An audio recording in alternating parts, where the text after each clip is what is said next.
이 몇 년 전에 태국에서 있었던 일입니다. 한 교통경찰이 이 신호를 위반한 차량을 정지시켰습니다. 그런데 유리를 내리더니 그 운전자가 이렇게 말했습니다. 나 자네 상관인 그 경찰청장을 잘 알아. 이렇게 말한 분은 그 당시 태국의 고위 법관이었습니다. 그런데 이 경찰이 그럼에도 불구하고 단속을 하려고 시도하다가 결국은 그 법원 고위직 그분에게 이 힘에 밀려가지고 단속을 제대로 못했습니다. 그 후에 그 법원 고위직 그 인사가 그 경찰청장을 만나서 그 마지막 가면서 자네 이름이 뭔가? 라고 묻고 간 그 고위직 인사가 경찰청장하고 대화를 한 후에 이 교통경찰이 내근으로 바뀌었습니다. 이 내근으로 발령난 교통경찰이 그때 녹화된 내용을 유튜브에 올렸습니다. 그래가지고 태국의 총리가 그 내용을 보고 다시 교통경찰로 복직시킨 일이 뉴스화됐던 적이 있었습니다. 이러한 것들은 권세, 눈에 보이지 않는 권세에 의한 이 효력과 질서 정리라고 합니다. 우리가 예수님의 이름으로 무엇인가를 명령해서 문제를 해결받으려면 그냥 주술적으로 예수님의 이름으로 명령하노니라고만 반복을 해가지고는 아무 일도 안 일어납니다. 예수 그리스도의 이름으로 무엇인가를 명령해서 그것이 이 가시화적인 응답으로 받아내려면 세 가지 조건이 필요한데 그 첫 번째가 권세의 능력을 알아야 됩니다. 이 권세의 효력을 모르고는 권세가 어떻게 작용되는 것인지 모르고는 예수 그리스도의 이름을 그냥 사용해가지고 반복적으로 사용해가지고는 아무 일도 안 일어난단 말입니다. 그래서 예수 그리스도의 이름으로 무엇인가를 명령해서 응답을 받으려면 권세라고 하는 것이 무엇인가를 분명히 이해해야 된단 말입니다. 바울 사도는 로마서 13장 1절에서 권세는 위로부터 나지 않음이 없다 이렇게 말했습니다. 권세는 땅에 있는 것이 아니라 위에서 내려오는 것이다. 바울 사도께서 이 로마서 13장 1절에 권세는 위로부터 나지 않음이 없으니까 복종하라. 하나님께로부터 나지 않음이 없으니까 복종하라 라고 말할 때 당시 로마의 황제가 가장 악한 네로 황제였었습니다. 이 권세라고 하는 것은 세상에서 내가 훈장을 만들어서 자기가 자기 어깨에 붙이거나 가슴에 붙이거나 모자에 붙인다고 생겨지는 일이 아니란 말입니다. 나폴레옹처럼 자기가 왕관을 만들어 쓴다고 권세가 생기는 것이 아니란 말입니다. 권세는 눈에 보이지 않지만 위에서부터 내려와서 이 주어질 때 그것이 효력이 발생되는 겁니다. 우리가 사드락과 메삭과 아벳느고가 이 느부갓네살이 세워놓은 그 금신상 앞에 절하라 라고 요구했을 때 그들은 불구덩이 속에 던져지면서도 절하지 않았습니다. 왜냐하면 그들은 그 금신상보다 더 큰 권세가 세상에 존재하고 있다는 것을 알았기 때문이란 말입니다. 다니엘이 기도를 중단할 수 있었음에도 불구하고 기도를 중단하지 않고 기도하다가 사자굴로 끌려 들어간 것은 기도를 중단시키려고 하는 자들의 권세보다 더 큰 권세가 세상에는 있다는 사실을 알고 믿었기 때문에 그러했단 말입니다. 예수님께서 성전 이 정화를 시도하신 적이 있으셨습니다. 이 당시 대제사장 수하의 무리들이 이 성전에 바쳐지는 이 제물을 가지고 이 무질서하게 자신들의 그 이익권을 나눠 가지자 책찍으로 노끈을 만들어 가지고 그 성전 안에서 앞에서 장사하는 자들의 상을 뒤엎었단 말입니다. 그랬더니 이 사람들이 마태복음 21장, 마가복음 11장, 누가복음 20장에서 내가 무슨 권세로 이러한 일을 하느냐라고 반문했습니다. 그때 예수님께서 그 사람들하고 내 권세는 말이야 하고 말씨름하지 않으셨지만 예수님께서는 마태복음 28장 18절에서 하늘과 땅의 모든 권세를 하나님께서 내게 주셨다 라고 말씀하시고 승천하셨단 말입니다. 그러니까 예수님께서 아무 권세도 없이 안 가지고 세상에서 일을 하신 것이 아니라는 말입니다.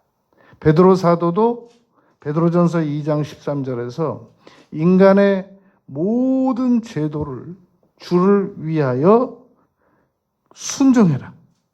그러니까 모든 위에 있는 왕에게도 순종하고 적법한 하나님에 대한 적법하지 못한 주장만 거역하고 거부하고 순종하라 라고 말했단 말입니다. 이 마태복음 17장 24절에 하루는 이런 적이 있었습니다. 베드로에게 왜 너희 스승은 세금을 안 내냐? 이 가버나움 지역에 갔을 때 그런 질문을 받았단 말입니다. 그러니까 베드로가 예수님에게 와서 말했습니다. 왜 저와 너희 스승은 세금을 안 내느냐라는 질문을 받았습니다. 그랬더니 예수님께서 너 낚시를 가지고 가서 바다에서 고기 한 마리가 올라올 건데 그 입을 열어라. 그러면 거기서 한 세겔의 돈이 나올 거니까 그걸 가져다가 너와 나의 세금을 내라. 이렇게 말했단 말입니다. 내가 온 우주의 하나님인데 잠시 세상에 이 육신의 힘으로 나왔는데 나보고 세금을 내라고 그러면 어떡하니? 그러지 않으시고 그 세금을 내라는 자체를 존중하시고 이 지시하셔서 치르셨단 말입니다. 요한복음 17장 2절에 보면 이 예수님께서 이렇게 말씀하셨습니다. 아들에게 만민을 다스리는 권세를 주셨다. 그러니까 예수님께서 아무 권세도 없이 어느 날 동정녀 마리아에게 태어나셔가지고 성장하셔가지고 어느 날 공생애를 행하신 것이 아니었단 말입니다. 자격이 있으셨다는 말입니다. 하루는 예수님께 이 백부장이 나왔습니다. 그러더니 백부장이 나와가지고 자신의 하인이 몹시 아프다는 겁니다. 그랬더니 예수님께서 그 백부장에게 그럼 가자. 내가 너의 하인을 고쳐주마. 그랬더니 이 백부장이 아닙니다. 여기서 그냥 말씀만 해주세요. 저도 제 수하에 있는 사람에게 오라면 오고 가라면 갑니다. 이 백부장이 권세의 능력을 아는 사람이었습니다. 그랬더니 예수님께서 그럴까? 그러지 않으시고 이스라엘 중에 아무도 이만한 믿음을 내가 본 적이 없다. 권세를 인정하고 믿는 백부장의 태도를 보시고 칭찬하셨단 말입니다. 그게 마태복음 8장 10절입니다. 그러니까 여러분, 자, 잘 들으셔야 됩니다. 오 아버지 주시옵소서 주시옵소서 주시옵소서. 오 아버지 이것도 주시옵시고 저것도 주시옵시고 주시옵소서. 이걸 7시간 동안 하고 반복하고 있는 사람을 보고 믿음을 좋은 사람이라고 생각하면 안 됩니다. 그 사람은 자기에게 필요한 무엇인가를 아주 집중적으로 잘 요구할 줄 아는 사람이지, 그 사람이 믿음이 좋은 사람은 아니란 말입니다. 반면에 7시간 동안 예수 그리스도에게 가지고 계신 권세를 믿고 그 권세를 활용해서 꾸짖고 명령하고 그런 사람을 보고 믿음이 좋은 사람이라고 할 줄 알아야 한단 말입니다. 그러니까 내가 무슨 권세를 가지고 있는 줄 알고 그것을 믿고 활용하는 사람을 믿음이 좋은 사람이라고 알아야 한단 말입니다. 그런데 내가 무슨 권세를 가진지도 모르고 그 권세를 어떻게 활용하는 방법도 모르고 그냥 주시옵소서, 주시옵소서, 주시옵소서, 주셔야 되겠나이다, 주셔야 되겠나이다, 주시옵소서, 주시옵소서, 이것만 7시간을 반복하는 사람을 우리는 보통 믿음이 좋은 줄 안단 말입니다. 많이 달라고 조르고 그래서 어느 날 응답이 오면 내가 기도했더니 이러한 일이 일어났다고 간증하는 사람을 우리는 믿음이 좋은 사람으로 알기 쉽단 말입니다. 물론 안 하는 것보다 훨씬 낫습니다. 그러나 정상적인 믿음이 좋은 사람은 백부장처럼 오실 거 없습니다. 그냥 여기서 명령만 하세요. 저는 당신의 그 명령의 권세를 알고 있습니다. 믿습니다.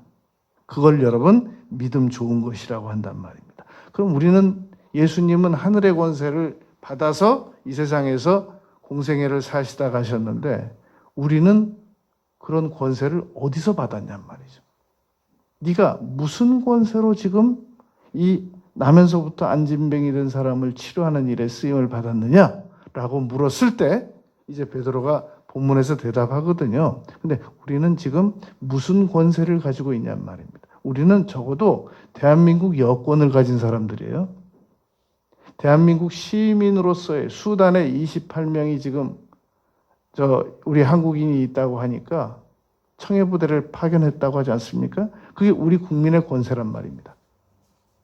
그런데 우리가 무슨 권세가 있냐면 영접할 때, 예수 그리스도를 영접할 때 이미 우리는 하나님의 자녀가 되는 권세를 가지고 있단 말입니다. 여러분, 왜 우리 집에 어린 자녀들이 아무것도 하는 일이 없는데 온 가족들이 다 그 어린아이만 보면 다 자동으로 무릎을 꿇잖아요. 그냥 꿇지 말라고 그래도. 할아버지부터 다 무릎 꿇잖아요.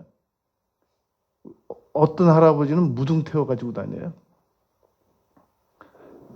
그게 어린 자녀기 때문에 그런 일이 있는 것이기도 사실이지만 권세가 있다니까요. 자녀의 권세란 말입니다. 그런데 그 권세가 우리에게도 있단 말입니다. 누가복음 10장 20절에 보면 귀신들이 너희에게 항복하는 것으로만 기뻐하지 말고 너희의 이름이 하늘에 기록된 곳으로 기뻐하라. 우리가 예수님을 영접하면, 여러분 우리가 동사무소에 자녀를 출생신고를 하는 순간부터 우리에게는 대한민국의 시민으로서 국민으로서의 권세가 발생됩니다. 우리가 예수님을 영접하는 순간부터 너희 이름이 하늘에 기록됐다라고 누가복음 10장 20절에서 말씀했단 말입니다. 여러분, 우리는 살아가다가 어떤 어려운 문제가 발생되면 한번 이걸 잘 생각해 보세요. 이걸 내가 과학적으로 해결할 것인가? 아니면 내가 이것을 의학적으로 해결할 것인가? 에어컨이 고장이 났는데 여러분 병원 가는 사람은 없잖아요. 그건 과학으로 해결해야 될 일이지 그걸 의학으로 해결하려고 하지 않지 않습니까? 그리고 이게 문제가 발생이 됐으면 법적으로 해결해야 될 일이지 그걸 과학이나 의학적으로 해결하려고 하지 않는단 말입니다. 그러니까 구분을 할 줄 알아야 돼요. 이게 법적으로 해결할 거냐 과학적으로 해결할 것이냐, 의학적으로 해결할 것이냐, 영적으로 해결할 것이냐.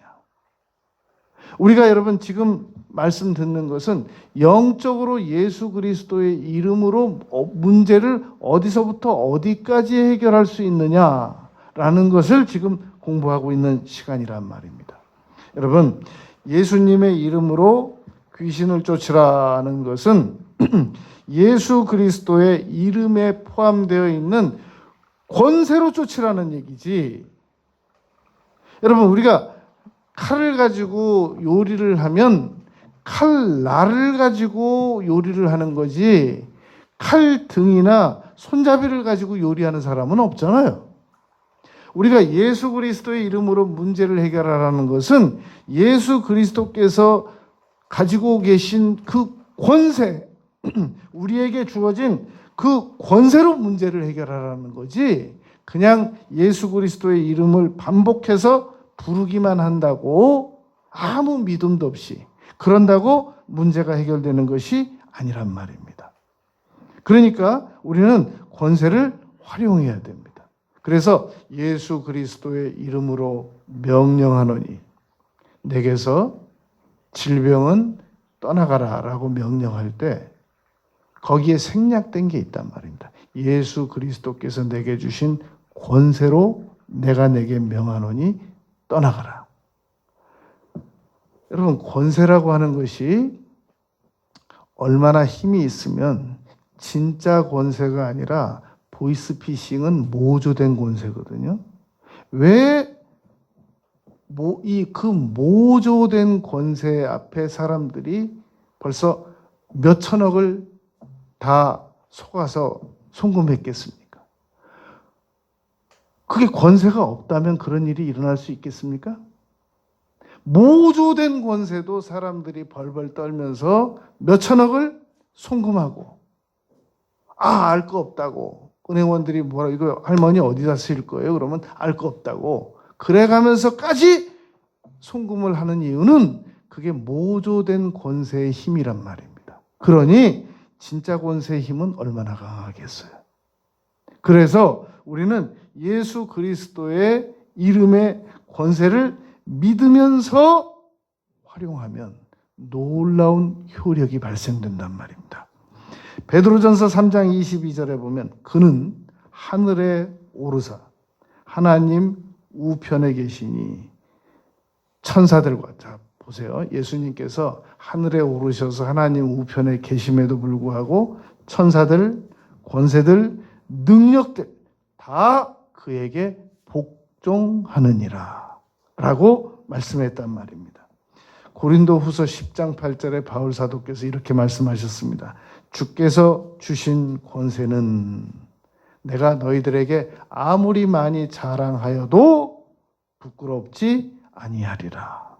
아무리 많이 강조해도 이것은 지나침이 없다라는 얘기란 말입니다. 여러분, 마가복음 3장 14절 15절에 보면 예수님께서 12를 세우셨으니 자기와 함께 있게 하시고 또 보내사 전도도 하게 하시면, 이게 다가 아니란 말입니다. 여러분, 마가복음 3장 14절에서 이에 12를 세우셨으니 첫째 예수님과 함께 있게 하시고, 두 번째 전도를 하게 하시는데, 세 번째 귀신을 내쫓는 권능도 가지게 하려 함이라. 권세를 가지게 하려 함이니라. 당시 제자들의 삶은 열악했거든요. 그런데 예수님께서 권능을 주셨단 말입니다. 권세를 허락하셨단 말입니다. 믿는 자들에게는 이런 표적이 따르리니 곧 내 이름으로 귀신을 쫓으며, 우리에게는 예수님을 영접하는 순간부터 우리는 귀신을 쫓아낼 수 있는 권세, 예수 그리스도의 이름으로 명령할 수 있고 그것을 사용할 수 있는 권세를 가지고 있단 말입니다.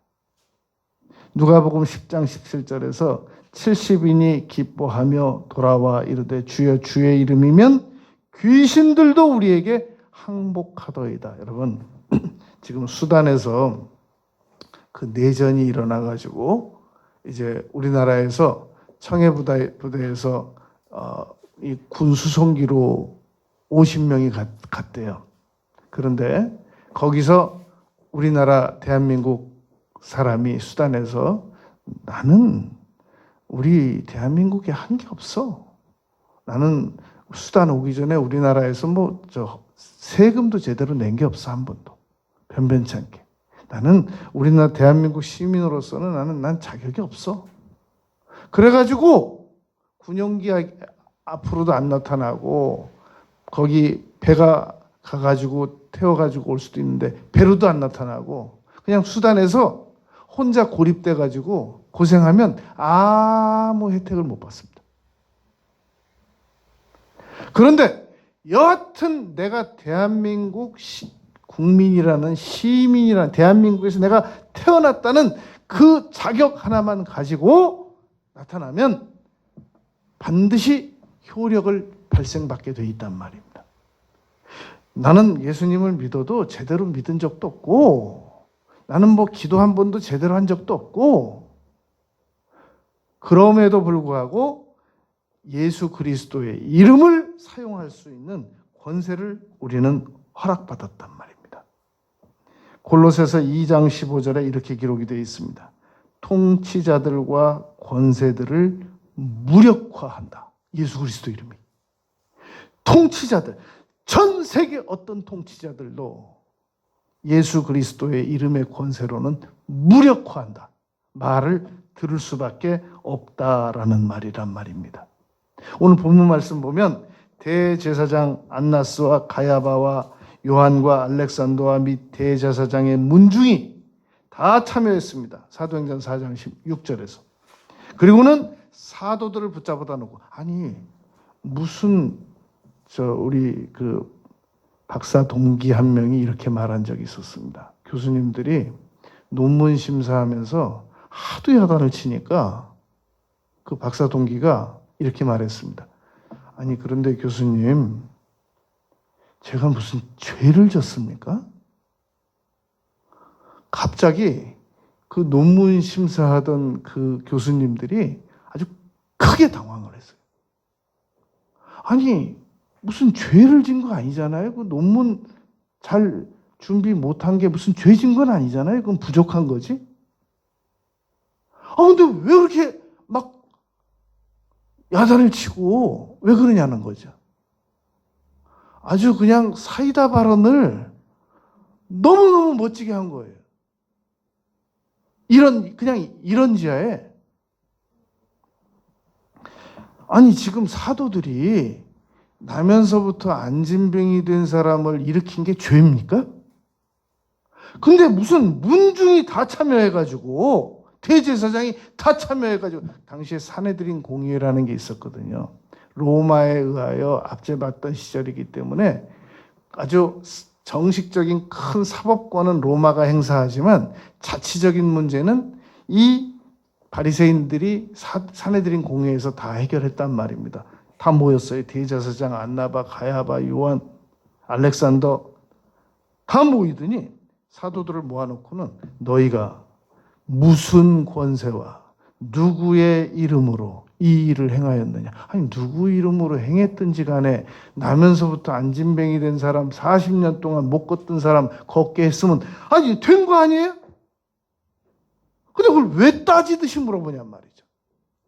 베드로가 사도행전 4장 8절에서 이렇게 말했습니다. 관원들과 장로들아, 만일 가상적인 질문까지 만들어가지고 대답을 했습니다.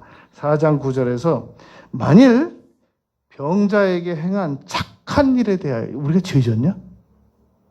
이 착한 일에 대하여 너희가 어떻게 구원을 받았냐고 물어본다면, 질문한다면 너희가 십자가에 못 박아. 너희는 살인자야.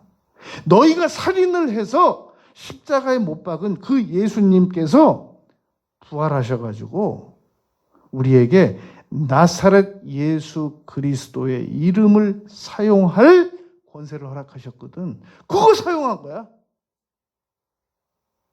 이렇게 베드로가 반론했단 말입니다. 여러분, 예수 그리스도의 이름을, 나사렛 예수 그리스도의 이름을 왜 사용 안 하십니까? 그게 죄입니까? 그거 사용하는 게? 누구한테 야단 맞습니까? 그거 사용하면 우리가 어디 잡혀갑니까? 왜 사용 안 하냔 말이죠. 마가복음 2장 10절. 인자는 죄를 사하는 권세를 가진 줄을 너희로 알게 하려 하노라. 여러분, 우리가 죄 지은 거 맞아요. 우리가 태어나가지고 지금까지 살아오면서 많은 죄를 지은 거 맞습니다. 우리가 교통법규 어겼어요. 심쿵할 거 아니겠습니까? 그런데 범칙금을 냈어요. 누구한테 우리가 그때부터 불안에 떨거나 두려워하며 살아갑니까? 옛날에 7년 전에 범칙금 낸 거 가지고 누가 두려워 떤 경우 있습니까? 법의 권세입니다. 범칙금을 냈으면 이제 더 이상 교통법규를 어기지 않은 것과 같은 효력이 있단 말입니다. 죄를 사하는 권세를 가지신 분이 중풍병자의 죄를 사하셨어요. 그러면 용서받은 거예요. 그게 권세의 효력이란 말입니다. 누가복음 10장 19절 내가 너에게 뱀과 정갈을 밟으며 원수의 모든 능력을 제어할 권세 같은 겁니다. 그러니까 능력을 제어할, 두나미스를 제어할 엑수시아를 너희에게 주었으니, 여러분 이제 우리는 예수 그리스도께서 우리에게 주신 권세를 알면서 예수 그리스도의 이름과 접목을 시켜서 사용해야 됩니다. 그냥 예수 그리스도의 이름 따로 권세 따로 이렇게 믿지 말고 이걸 접목시켜서 활용할 줄 알아야 한단 말입니다. 누가복음 8장 30절 31절에 보면 예수님께서 군대 귀신에게 이렇게 물어봤습니다. 군대 귀신 들린 사람에게, 그 군대 귀신에게 물어봤거든요. 내 이름이 무엇이냐? 이름밖에 안 물어봤어요. 예수님께서. 너 이름 뭐냐? 그랬더니 이 귀신들이 뭐라고 그랬냐면은 바로 누가복음 8장 31절, 30절에서 예수님께서 너 이름 뭐냐? 이렇게 물었거든요. 그때 31절에서 우리를 무적행으로 들여보내지 마시기를 바랍니다. 권세입니다. 권세의 효력이 이렇게 무섭게 하는 것이란 말입니다. 사도행전 3장 12절에서 베드로가 이것을 보고 백성에게 말하되 백성들아 왜 이 일을 놀랍게 여기느냐? 아니 권세가 이 정도의 효력도 발생시킬 것을 모르느냐? 그 말입니다. 왜 이 일을 보고 놀랍게 여기느냐? 우리의 개인적인 권능과 경건으로 이 사람을 걷게 한 것처럼 왜 우리를 주목하느냐? 여러분, 우리가 무슨 힘이 있다고 이 안진뱅이를 나면서부터 안진뱅이 된 사람을 걸을 수 있게 하겠습니까?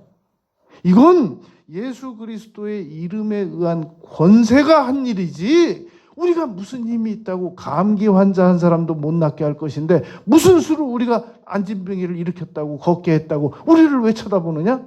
그게 사도행전 3장 12절이란 말입니다.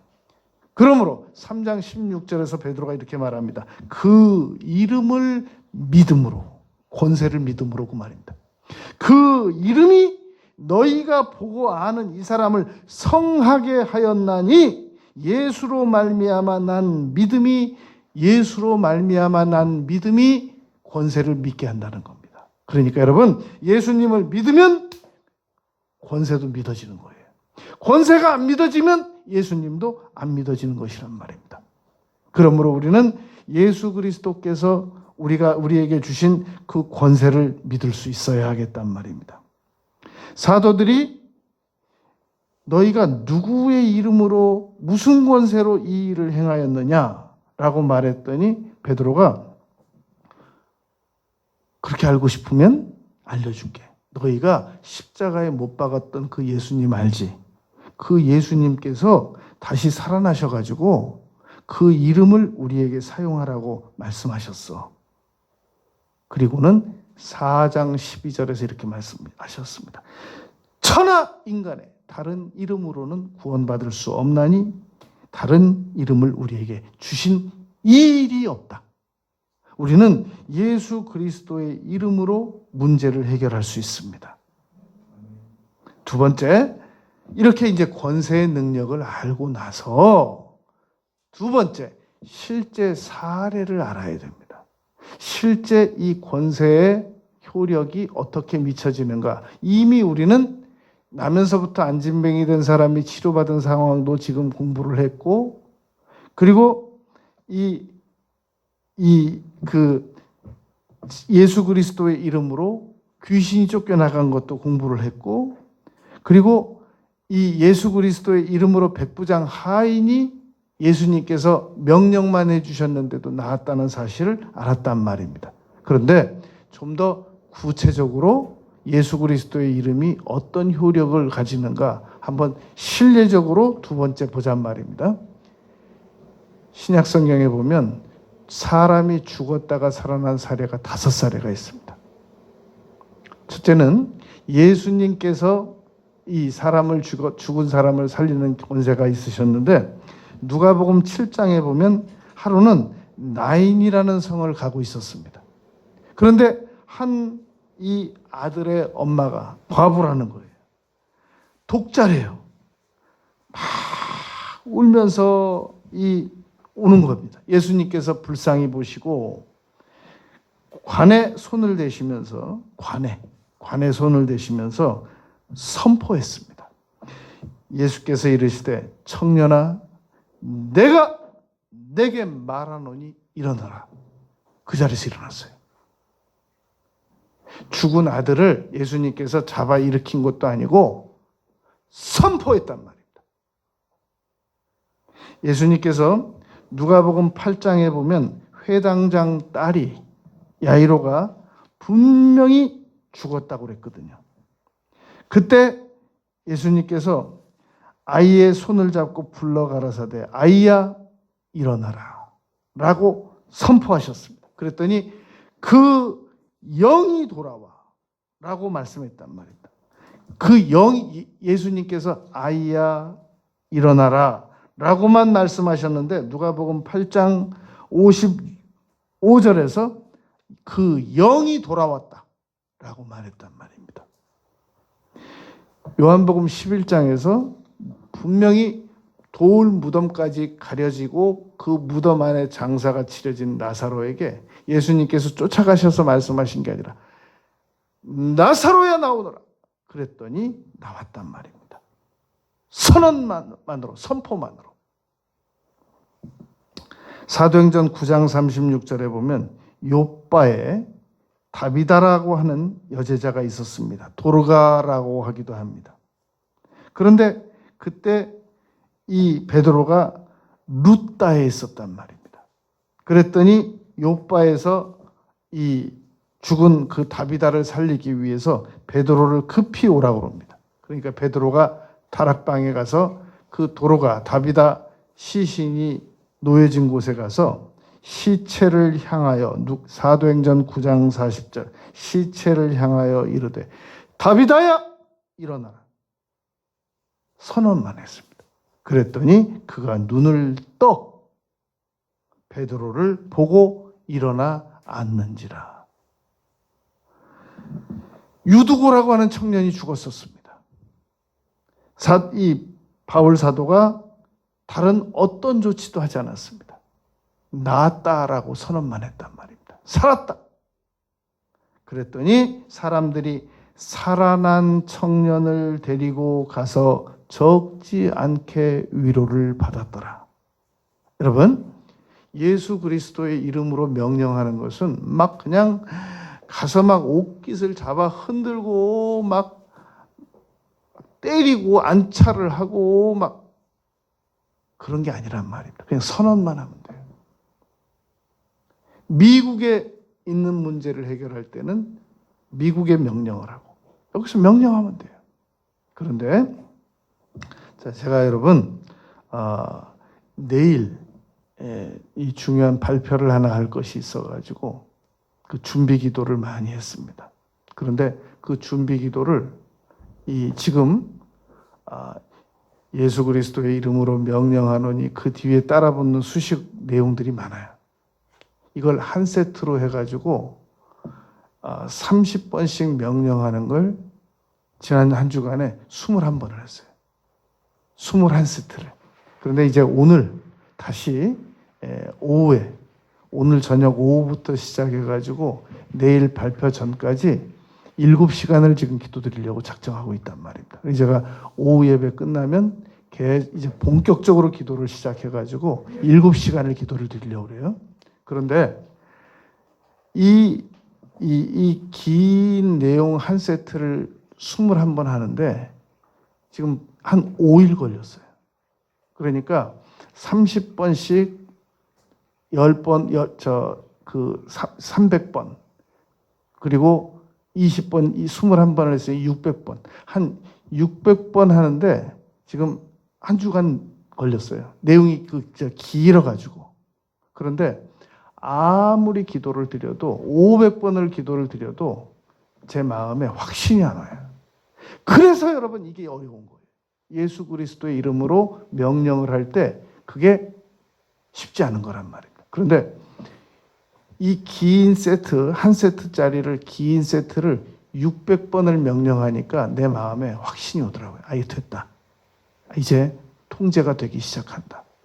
내가 그 발표할 그 공간에 계속 내 명령했거든요. 예수 그리스도의 이름으로 명령하노니 내가 발표를 준비하는 일에 방해하지 말지어다. 흡인력을 방해하지 말지어다. 집중력을 분산시키는 세력들은 떠나갈지어다. 혼미케 하는 세력들은 떠나갈지어다. 정당하지 못한 평가는 물러갈지어다. 이게 한 세트예요. 이걸 지난 한 주간 동안 700번을 했단 말이에요. 500번을 하는데도 아무 변화가 안 느껴지는 거예요. 600번을 하니까 마음속에 확신이 오기 시작하더라고요. 됐다. 딱 잡혔다. 물줄기 잡듯이 딱 잡혔다. 이건 됐다. 자, 이렇게 확실하게 그 고리가 딱 잡혔다는 느낌이 드는데 요 상태를 가지고 다시 오늘부터 시작해가지고 내일 발표 전까지 7시간을 기도 드릴 거란 말입니다. 여러분, 예수 그리스도의 이름으로 뭐 한 두서너 번 기도하고 20-30번 기도하고 아무 일도 안 일어난다고 생각하고 그러지 말란 말입니다. 이건 분명한 거예요. 이 권세의 능력은 분명한 거란 말입니다. 선포하면 된단 말입니다. 어디 지구 끝에 있어도 상관없어요. 예수 그리스도의 이름으로 명령하면 됩니다. 세 번째. 자, 첫 번째는 권세, 예수 그리스도의 이름으로 우리가 무엇인가를 얻어내려면 권세의 능력을 이해하고, 두 번째는 선포하면 되는 것을 믿고, 끝으로 세 번째, 이 이름의 위력을 다시 한번 잘 기억하자는 말입니다. 여러분, 우리가 우리 자녀들 이름을 얼마나 아낍니까? 여러분들이 지금 예수 그리스도의 이름을 명령하니까, 예수 그리스도의 이름을 생각하니까 그게 너무 부담 가게 다가오고 육중하게 다가오고 감동이 없이 다가올 수 있다면 한번 바꿔서 생각해 보세요. 여러분들의 자녀들의 이름은 어떻게 여기고 있는지. 우리가 우리 자녀들의 이름만 떠올려도 무슨 생각이 드는지 한번 생각을 해보세요. 그 절반만이라도 예수 그리스도의 이름에 대하여 애정을 표현해 보시기 바랍니다. 마음을 다하고 목숨을 다하여 뜻을 다하여 주 너희 하나님을 사랑하라 하셨으니, 이게 마태복음 22장 37절이란 말입니다. 마음을 다하고 목숨을 다해 뜻을 다하여, 여기다가 너희 자녀들의 절반이라도 사랑을 해보라고 하셨으니 라고 한번 넣어서 한번 읽어보세요. 그리고 이 이름 안에는 법적 효력이 있습니다. 당신 사인했어? 당신 이름 거기다 적었어? 너 거기 네 이름 적었어? 적지 말라고 그랬어. 네 이름 거기다 적으면 안 돼. 이 법적 효력이 있단 말입니다. 예수님께서 법적 효력도 없는 이름을 남겨놓고 우리한테 사용하라고 하신 게 아니란 말입니다. 너희가 내 이름으로 라는 말은 법적 효력이 있다라는 말입니다. 아무 사회적인 영향력도 없는 이름을 가지고 가서 그 이름을 활용한들 무슨 효력이 있겠어요? 예수님의 이름은 온 우주에서 적용이 된단 말입니다. 그리고 그 예수님의 이름과 우리는 여러분 결혼까지 했어요. 세례받았잖아요. 그냥 사용하라는 게 아니에요. 아무 상관도 없는 남자 이름을 사용하는 부인이 어디 있어요? 자기 남편 이름이니까 사용하는 거죠. 이 이름은 마태복음 1장 21절에서 죄를 용서받게 하기 위한 이름이래요. 자기 백성을 죄에서 건져내기 위한 이름. 임마누엘이라 하래요. 이 이름과 하나님은 함께 계신대요. 그리고 여러분, 이 이름은 존중해 버릇해야 됩니다. 예수. 우리가 우리 자녀들의 이름을 얼마나 아끼고 사랑합니까, 여러분? 하루 중에 살아가다가도 우리가 우리 자녀들의 이름이 생각만 나도 어떤 사람은 막 웃어요. 왜 웃냐고 물어보면 알 거 없대요. 자기 자녀 이름만 생각하면서도 막 웃어요. 사무엘상 2장 30절, 내가 나를 존중히 여기는 자를 내가 존중히 여기겠다. 예수 이름을 존중히 여길 수 있어야 됩니다. 이사야서 11장 2절 3절에 보면 나를 경외하게 하는 영이 여호와의 이름을 경외하게 한다 그랬습니다. 예수 그리스도의 이름을 경외하면서 존중하면서 나의 결혼한 이름이라고 믿으면서 나의 죄를 용서받을 수 있게 하는 효력이 있다고 하면서 그 이름만 붙들고 있으면 하나님이 함께 계신다고 하는 것이 믿어진다고 하면서 나에게는 남 모르는 영향력을 가진 이름이 있는데 그 어떤 유명인의 이름이 아니라 나에게는 예수 그리스도의 이름을 믿는 믿음이 있고 그 계약적 효력을 믿고 있고 깊이 존경하고 사랑하고 내 목숨을 바칠 수 있는 그 이름이 나에게 있단 말입니다. 우리가 그 예수님을 믿고 있단 말입니다. 여러분, 남은 생애 동안 예수 그리스도의 권세를 인정하고 선포하고 이름의 능력을 믿고 살아가는 우리 모두가 되시길 바라겠습니다.